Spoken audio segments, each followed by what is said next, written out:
തിരൂരിൽ നിന്ന് 142 ഗ്രാം MDMA-യുമായി 3 പേരെ പിടികൂടിയിട്ടുണ്ട്.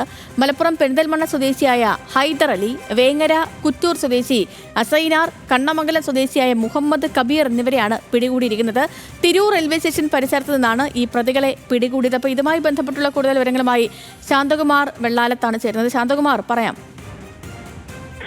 സേതു, ഈ രാസലഹരി കേരളത്തിലേക്ക് വരുന്ന വഴികൾ വിവിധ വഴികളാണെന്ന് തന്നെയാണ് പോലീസ് കണ്ടെത്തുന്നത്. ഇപ്പോൾ ഇത് മലപ്പുറത്ത് 2ാം തവണയാണ് ഒമാനിൽ നിന്ന് ആണ് ഈ MDMA എത്തിയത് എന്നാണ് പോലീസും വിലയിരുത്തിയിട്ടുള്ളത്. ഇത് എങ്ങനെ എത്തുന്നു, ഇതിന്റെ വഴികൾ ഏതാണെന്നാണ് പോലീസ് ഇപ്പോൾ പരിശോധിക്കുന്നത്. ഇതുമായി ബന്ധപ്പെട്ടാണ് ഇന്ന് പോലീസ് 141 ഗ്രാം MDMA പിടിക്കുന്നത്. ഈ MDMA എത്തിയിരിക്കുന്നത് ഒമാനിൽ നിന്നാണ് എന്ന് പോലീസിന് മനസ്സിലാക്കുകയും ചെയ്തിട്ടുണ്ട്.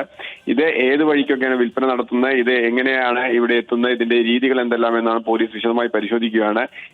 ഇപ്പോൾ പിടിയിലായവരുടെ പശ്ചാത്തലം, അവരുടെ നേരത്തെയും ഇത്തരം കേസുകളിൽ ഉൾപ്പെട്ടുണ്ടോ എന്നുള്ളതും പോലീസ് പരിശോധിക്കുന്നുണ്ട്. എന്തായാലും 3 പേരാണ് ഇപ്പോൾ തിരൂരിൽ നിന്നും പിടികൂടിയത്. ഈ 3 പേരെയും ഇന്ന് തന്നെ അന്വേഷണ ഉദ്യോഗസ്ഥർ കോടതിയിൽ ഹാജരാക്കുമെന്ന് തന്നെയാണ് അറിയുന്നത്. ശരി ശാന്തകുമാർ.